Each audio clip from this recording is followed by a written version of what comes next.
করছেন মুকুন্দ বাবু, জমি বাড়ি বেচার দালালি আমি করি না। 1000 টাকা বড় কথা নয় মুকুন্দ বাবু। মুকুন্দ চাটুর্যের মেয়ে হয়ে অন্যকে চোর ভাবা তোমার সাজে না বৌরানী। তোমার বাবা যেখানে। থামলেন কেন বলুন? মুকুন্দ চাটুর্য আপনার কি ক্ষতি করেছে? শুনে রাখো, যতদিন না তোমার এই চুরি করা 1000 টাকা আমি শ্বশুর মশাইয়ের হাতে তুলে দিতে পারবো, ততদিন ওই শ্বশুর বাড়িতে আর ঢুকবো না। বাহ, কি সুন্দর গানের গলা। আমাকে তো আর গান শেখালে না, শিখলে আমার গানের গলা অমন হতো। গান তো শিখছিলি, পাড়ার লোকেরা মিটিং করে তোর গান গা থামালো। নিজের ছেলে মেয়ের কিছুই ভালো দেখো না তুমি। কেন, ওদের কি কোনো গুণ নেই? কে বললো নেই?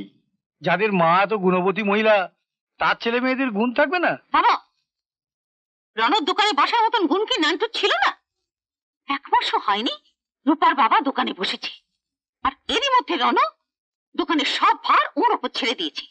ওর তো উচিত ছিল নানটুর সঙ্গে আবার কথা বলা। দিন কয়েকের জন্য তোমার ভাই বসাতে চাইনি। কেন? দিন কয়েকের জন্য কেন? 3 7 পর দোকানটা তো আর থাকতো না। তোমার ছেলে ওই র‍্যাক আলমারি শুদ্ধ সব বেচে দিত। অথচ দেখো, রণবীর বলছিল মুকুন্দবাবু এই 1 মাসে 1 পয়সাও হিসাবে গোলমাল করেনি। ওনার অভাবের সংসার এখনো গোলমাল করেননি, কিন্তু গোলমাল করতে কতক্ষণ? অনেকক্ষণ ধরে বসে আছি। কিন্তু আপনি গিয়েছিলেন কোথায়? ওই নগেন ভৌমিকের বাড়িতে একটু তাগাদায় গিয়েছিলাম। এ মাসেই টাকা দেবে বলেছিল, অনেক টাকা ধার পড়ে রয়েছে। ও দেবে, ও দিয়ে দেবে। তার তাগাদার জন্য আপনি মুকুল কিংবা কিশোরকে পাঠাবেন, নিজে এই বয়সে এত ছুটোছুটি করবেন না। কাগজটা কি দলিল মনে হচ্ছে? হ্যাঁ, মানে আমার ওই 1 কাঠা জমি আছে, দলিলটা তার। দলিল নিয়ে গিয়েছিলেন কেন? না মানে মেয়ের বিয়েতে কিছু ধার দেনা হয়ে গিয়েছিল, তাই ভাবলাম জমিটা বেচে দিয়ে। ধার দেনা হয়েছে? আমাকে বললেই পারতেন। ওই জমিটা বেচে? না মানে জমিটা তো পড়েই আছে, কবে কে কখন জবরদখল করে নেবে। দিন হিসেব আর টাকা পয়সা কি দেবেন দিন, মিলিয়ে নিয়ে চলে যাই। হ্যাঁ দিচ্ছি।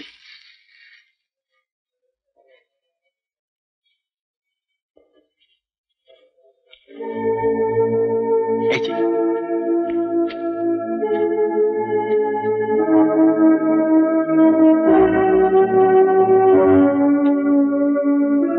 মুকুন্দবাবু, আপনি একবার ভালো করে গুনে দেখুন তো, আমারই বোধহয় ভুল হচ্ছে। 1000 টাকা কম। কম মানে মানে মনে করে দেখুন তো মুকুন্দবাবু, এর মধ্যে এই 1000 টাকাটা কোন মহাজনকে দিয়েছেন কি? ওই টাকাটা মানে আপনি আমার এই দলিলটা, জমিটা বেচে। ভুল করছেন মুকুন্দবাবু, জমি বাড়ি বেচার দালালি আমি করি না। 1000 টাকা বড় কথা নয় মুকুন্দবাবু। আপনার টাকার প্রয়োজন ছিল তো আপনি আমাকে বলেননি কেন? না না, এখন ধরা পড়ে গিয়ে এই দলিল। না না, ব্যাপারটা কিছুই হয়নি, ভুল হয়েছে, আমারই ভুল হয়েছে। আপনার অতীত ইতিহাসটা না জেনে আমার দোকানের সব দায়িত্ব আপনার ওপর ছেড়ে দাও। নিয়ে যান এই দলিলটা, আর এই টাকাগুলোর যদি প্রয়োজন থাকে তো নিয়ে যেতে পারেন, যান। শুধু কাল থেকে আপনি আর এই দোকানে আসবেন না। আসবে না? না, আমি আপনাকে অনেকদিন ধরেই বলবো ভাবছি, কিন্তু আপনার সঙ্গে টুকু থাকে বলে বলতে পারি না। ওকে পড়াতে হয় ওর বাড়ি থেকেই পড়াবেন, ওকে আমার ঘরে নিয়ে আসবেন না। টুকু তো কোনো দোষ করেনি। দোষ গুণ দেখতে চাই না। ওকে এরপর নিয়ে এলে আমি কিন্তু আপনাকেও আমার ঘরে ঢুকতে দেব না। বৌরানী, কাকে কি বলছো বৌরানী? অন্যায় তো কিছু বলেনি। ও যদি না চায় টুকে ঘরে ঢুকবে না।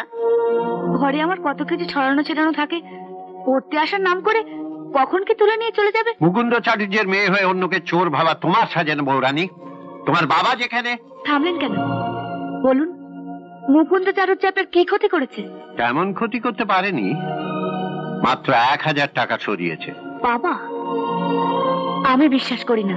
বিশ্বাস না হয় কাল সকালে গিয়ে তোমার বাবাকে জিজ্ঞেস করে এসো।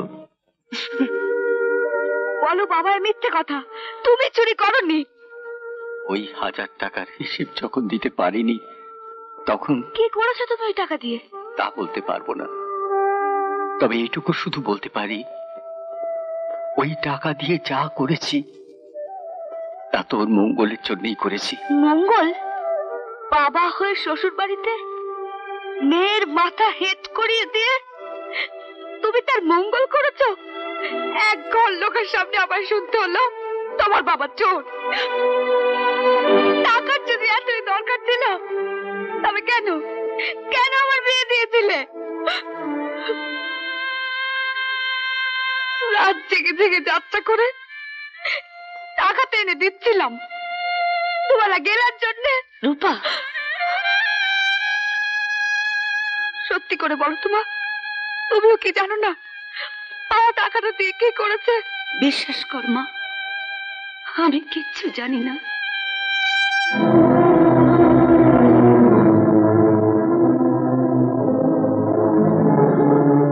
বাবা এদিকে এসো তো। তোমাদের চাটুর্য বংশ 300 বছর ধরে বংশ পরম্পরায় যে দেবীকে পুজো করে আসছো, সেই দেবীর সামনে আমার মাথায় হাত দিয়ে বলো কি করেছো তুমি এই টাকা দিয়ে? বলো। আমার শীতের সিঁদুরে দিব্যি বাবা, এই শীতের সিঁদুরে হাত দিয়ে বলো কি করেছো তুমি এই টাকা দিয়ে? এটা কি বলছিস হতভাগী? শীতের সিঁদুর নেই? হ্যাঁ, আমার এই শীতের সিঁদুরে দিব্যি। বাবাকে বলতেই হবে, নইলে সিঁদুর। না না, আমি তোকে বলতে পারবো না, আমি তোকে বলতে পারবো না। আমি তোকে সুখী দেখতে চাই না। সুখী? সুখী হবো আমি? যার বাবা চোর, যার বাবা শ্বশুরের টাকা চুরি করে, সেই মেয়ের তো গলায় দড়ি দেওয়া উচিত। এ কি অলক্ষণে কথা বলছিস তুই? আমি তোমাদের এই জাগ্রত দেবীর সামনে আমার সিঁদুর ছুঁয়ে প্রতিজ্ঞা করছি, যতদিন না আমি জানতে পারছি বাবা টাকাটা দিয়ে কি করেছে, আমি আমি তোমাদের মুখ দর্শন করব না। রূপা, আর আমার সুখ চেয়েছিলে তো, শুনে রাখো, যতদিন না তোমার এই চুরি করা 1000 টাকা আমি শ্বশুর মশাইয়ের হাতে তুলে দিতে পারবো, ততদিন ওই শ্বশুর বাড়িতে আর ঢুকবো না।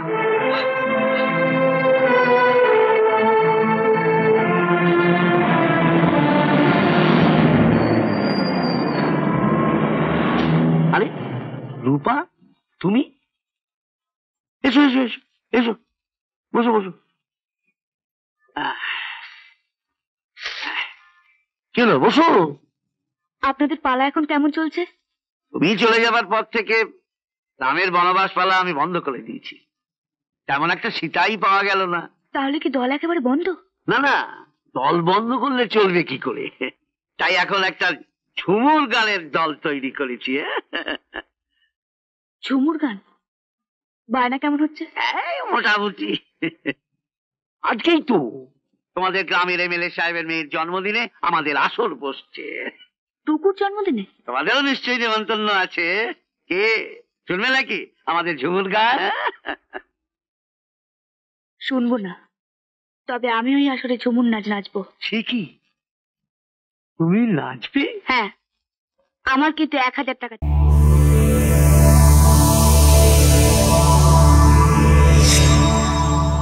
এরকম আরো অনেক সিনেমা দেখতে হলে ডাউনলোড করুন ক্লিক অ্যাপ।